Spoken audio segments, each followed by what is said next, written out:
Councillor చేయిని వెనకాల కూర్చున్న కాంగ్రెస్ కౌన్సిలర్ చేయబట్టి బలవంతంగా లేపే ప్రయత్నం అంటే ఇట్లా ఇంత చిల్లర ఇంత చండాలపు రాజకీయం బహుశా దేశంలో ఎక్కడ లేదు. ఇంకా ఘోరం ఏంటంటే ఇవాళ మా బాల్క సుమన్ గారిని ఇక్కడ తీసుకొచ్చి ఆయనను మా జిల్లా పరిషత్ మాజీ ఉపాధ్యక్షుడు మూల రాజిరెడ్డి గారిని ఇంకా ఒక 6గురిని వాళ్ళ జైల్లో పెట్టారు. పెట్టి వారి మీద కేసు ఏంది, పోలీసులను ఏదో అన్నారని, పోలీసుల మీద ఏదో అక్కడ వారి డ్యూటీకి ఆటంకం కలిగించారని కేసు పెట్టారు. నేను అడుగుతా ఉన్న మీడియా మిత్రులను కూడా ఆలోచించమని కోరుతా ఉన్నా, ప్రజల్ని కూడా ఆలోచించమని కోరుతా ఉన్నా. మాజీ ఎమ్మెల్యే జగ్గారెడ్డి నోటికొచ్చినట్టు పోలీసులను బూతులు తిట్టింది మీకు కనబడతలేదా? బూతులు తిట్టడమే కాదు, బట్టలు కూడా తీసి కొడతా అన్నాడు. మరి కేసు ఉండదా? కనీసం పోలీసు వాళ్ళని నడి బజార్లో కాంగ్రెస్ నాయకుడు అయినంత మాత్రాన గుడ్డలు కూడా తీసి కొడతా అంటే కేసు పెట్టరు. బూతులు మాట్లాడితే కేసు పెట్టరు. ఇష్టం వచ్చిన బూతులు, నోటికొచ్చిన బూతులు పెడితే కేసు ఉండదు. కనీసం కేసు పెట్టే దమ్ము ఈ రాష్ట్రంలోని పోలీస్ యంత్రాంగానికి లేదు. BJP MP, Nizamabad MP Aravind police వాళ్ళని యూజ్లెస్ ఫెలోస్ అని తిడితే కేసులు ఉండవు.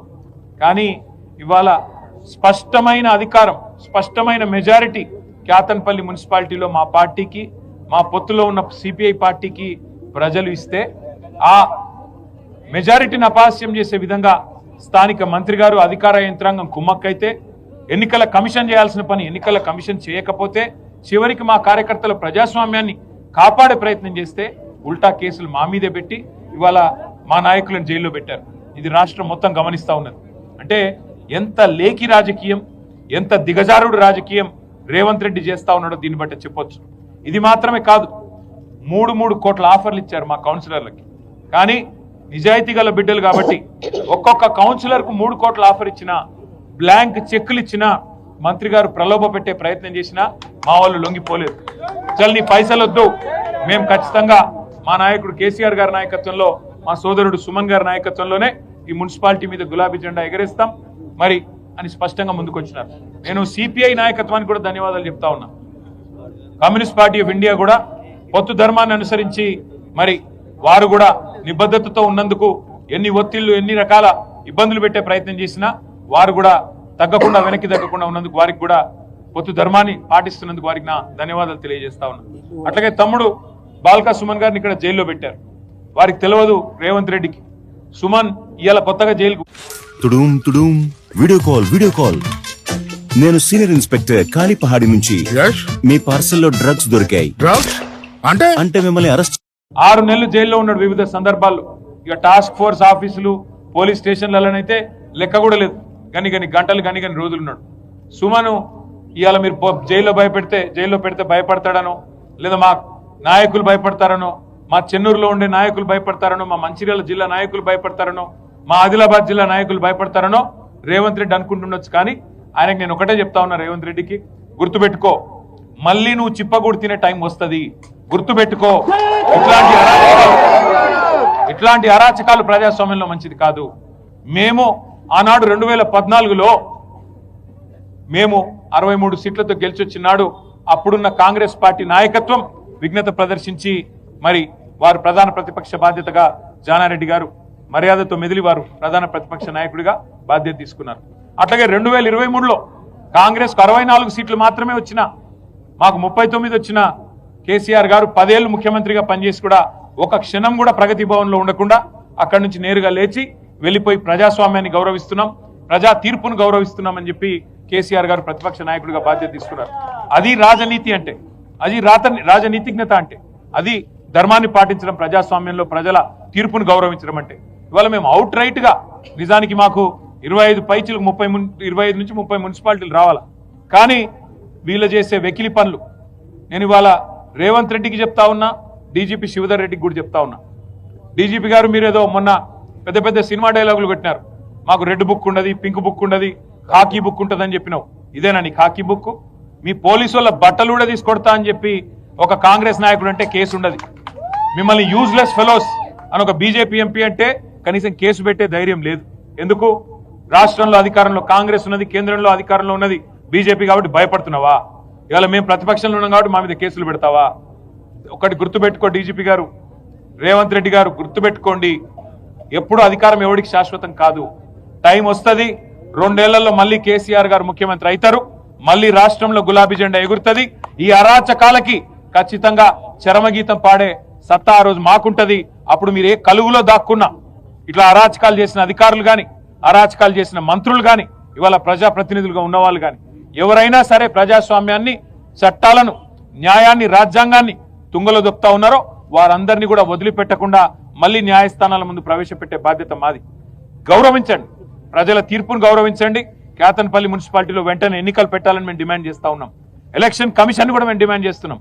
కేతన్పల్లిలో, అట్లాగే మరి ఇబ్రహీంపట్నంలో, ఖానాపూర్లో ఎక్కడెక్కడైతే ఎన్నికలు పెండింగ్ లో పెట్టారో వెంటనే ఎన్నికలు పెట్టండి, నిజాయితీగా పెట్టండి. అవసరమైతే ప్రత్యేకంగా సీనియర్ అధికారులను పర్యవేక్షకులుగా పెట్టండి, సీసీ కెమెరాలు పెట్టండి, శాంతి భద్రతలు పరిరక్షించే విధంగా చర్యలు తీసుకోండి, నిజాయితీగా ఎన్నిక జరిగే విధంగా చూసుకోండి. కానీ ఇదే రకమైన అరాచకం కొనసాగిస్తాం, రేవంత్ రెడ్డి ఆడిచ్చినట్టు ఆడతామంటే అంతగానం ఇంట్రెస్ట్ ఉంటే పోయి కాంగ్రెస్ కండువాలు కప్పుకోండి. అంతేగాని అధికారుల ముసుగులో అధికార పార్టీకి వత్తాసు పలికితే ఊరుకోము, వదిలిపెట్టము. చట్టం ఎవరికైనా ఒకటే గుర్తువేస్తూ ఎన్నికల కమిషన్ ఇంకో డిమాండ్ కూడా మేము చేస్తా ఉన్నాం. కేతన్పల్లి మున్సిపాలిటీలో మొన్న మా మహిళా కౌన్సిలర్ల మీద అసభ్యంగా ప్రవర్తించిన వెధవలు ఎవరైతే థర్డ్ రేట్ కౌన్సిలర్లు కాంగ్రెస్ వాళ్ళు ఉన్నారో వాళ్ళ మీద చట్టపరంగా చర్య తీసుకోవాలి. ఆ కేతన్పల్లి మున్సిపాలిటీ ఎన్నిక సందర్భంగా, ప్రమాణ స్వీకారం సందర్భంగా ఏ వీడియో అయితే మీ వాళ్ళు ఎలక్షన్ కమిషన్ వాళ్ళు షూట్ చేసినారో బయట పెట్టండి. సీసీ కెమెరాల్లో మొత్తం నిక్షిప్తం అయ్యింది. ఎవరు తప్పు చేశారో వాళ్ళ మీద కేసులు పెట్టండి. తప్పు చేయని వాళ్ళ మీద కేసులు పెట్టి ఇవాళ మా కోవా లక్ష్మి గారి మీద కేసు పెట్టారు. మా ఎమ్మెల్యే గారు ఒక ఆదివాసీ బిడ్డ ఏం తప్పు చేసిందండి? పార్టీ చెప్తే నిజాయితీగా పోయి ఎన్నికల అబ్జర్వర్ గా అక్కడ మాకున్న మెజారిటీని వక్ర మార్గంలో కాంగ్రెస్ తీసుకొని పోయే ప్రయత్నం చేస్తుంటే కాపాడే ప్రయత్నం చేయడం తప్ప, ఇవాళ ప్రజాస్వామ్యాన్ని గౌరవించకుండా అగౌరవపరుస్తున్నది కాంగ్రెస్. కేసులు పెట్టాల్సింది అసభ్యంగా ప్రవర్తించిన కాంగ్రెస్ కౌన్సిలర్ల మీద, బాల్కా సుమన్ మీద, అదే విధంగా మా కోవా లక్ష్మి గారి మీద కాదు. తప్పకుండా అన్ని ప్రజలు చూస్తా ఉన్నారు. వారికి తప్పకుండా ఈ అధికార పార్టీకి బుద్ధి చెప్పే రోజు వస్తుంది. ప్రజాస్వామ్యాన్ని గౌరవించని ప్రతి ఒక్కరికి బుద్ధి చెప్పే టైం వస్తుంది. మీరు మీడియాకు కూడా నా ధన్యవాదాలను తెలియజేస్తా ఉన్నా. అక్కడ జరిగిన అక్రమాలు, అక్కడ జరిగిన దుర్మార్గాలు వాటిని ఎలుగెత్తి బయటికి తీసుకొచ్చిన మీడియాకి, సోషల్ మీడియాలో కూడా మరి బలంగా మరి మా పార్టీ తరఫున పనిచేస్తున్న సోషల్ మీడియా వారియర్లకి అందరికీ కూడా ప్రత్యేకంగా ధన్యవాదాలు. ఇవాళ నిజానికి సుమన్ గారిని లక్షటిపేట సబ్ జైల్లో పెట్టొచ్చు, లేదా దగ్గరలో బెల్లంపల్లిలో మన పెద్దపల్లిలో పెట్టొచ్చు. కానీ ఇవాళ కావాలని ఆసిఫాబాద్ లో పెట్టొచ్చు, సబ్ జైలు అక్కడ కూడా ఉంది. కావాలని ఇక్కడ ఆదిలాబాద్ జైలు తీసుకొచ్చి ఇక్కడ కావాలని దోమలు ఎక్కువ ఉండే సెల్లో పెట్టి అక్కడ కనీసం ఏం అడుగుతున్నాడు ఆయన అడిగితే మేము అడిగినాం ఇవాళ జైలర్ గారిని, సూపరింటెండెంట్ గారిని. అరే గా ఓడమ సీరాదావా అంటే దానికి కూడా జైలు ఎట్లాగో మీకు మున్సిపాలిటీల్లో పిచికారి మంది కొట్టే తెలివి కూడా లేదు రేవంత్ రెడ్డికి. పిచికారి మంది కొట్టి ఫాగింగ్ చేస్తే దోమలు ఉండయి. కానీ ఇలా రాష్ట్రం మొత్తం విష జ్వరాలు, జైల్లో ఉండే వాళ్ళకు కూడా జ్వరాలు రావాలా? గది కూడా చూసుకోలేరా కనీసం? అంటే ఇంత చండాలపు పరిస్థితుల్లో కావాలని ఇవాళ మా నాయకులను సతాయించే ప్రయత్నం ఏదైతే ప్రభుత్వం చేస్తుందో అన్ని గుర్తుపెట్టుకుంటాం. మిత్తితో సహా తప్పకుండా చెల్లించే బాధ్యత మాది. మా నాయకులు, మా కార్యకర్తలు కూడా ఇవాళ చాలా పెద్ద ఎత్తున తరలి వచ్చి మరి సంఘీభావం చెప్పినందుకు వారికి కూడా అందరికి కూడా హృదయపూర్వకంగా ధన్యవాదాలు తెలియజేస్తూ జై తెలంగాణ.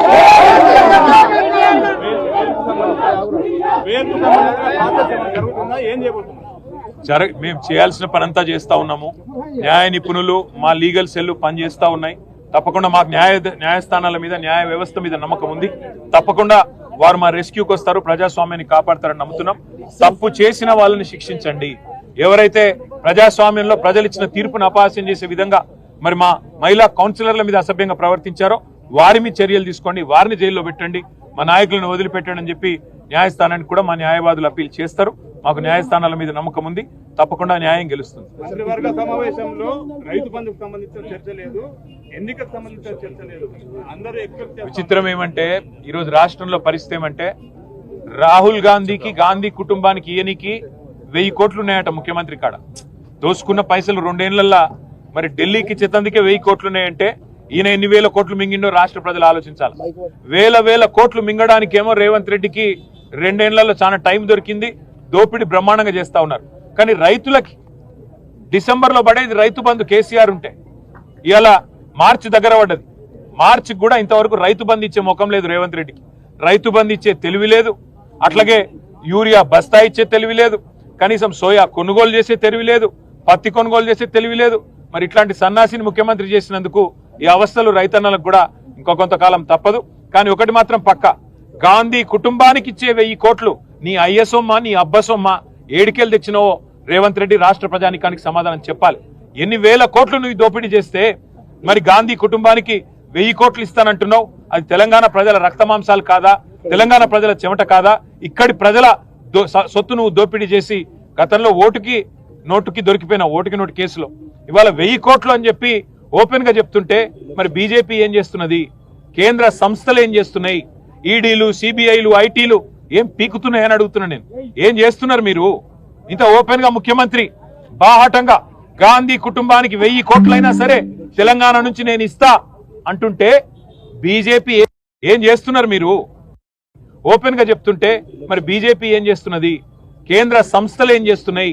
ఈడీలు, సిబిఐలు, ఐటీలు ఏం పీకుతున్నాయని అడుగుతున్నా నేను. ఏం చేస్తున్నారు మీరు? ఇంత ఓపెన్ గా ముఖ్యమంత్రి బాహాటంగా గాంధీ కుటుంబానికి 1000 కోట్లైనా సరే తెలంగాణ నుంచి నేను ఇస్తా అంటుంటే బీజేపీ ఏం చేస్తున్నది? మీ ప్రధానమంత్రి చెప్పిండు కదా ఆర్ఆర్ ట్యాక్స్ వసూలు చేస్తున్నాడని. ఎందుకు చర్య తీసుకుంటలేరు? ఎందుకు రేవంత్ రెడ్డిని, ఎందుకు కాంగ్రెస్ ప్రభుత్వ అవినీతిని బీజేపీ ఒక రక్షణ కవచంలాగా కాపాడుతున్నదో సమాధానం చెప్పాలని చెప్పి కూడా మేము డిమాండ్ చేస్తా ఉన్నాం. Thank you.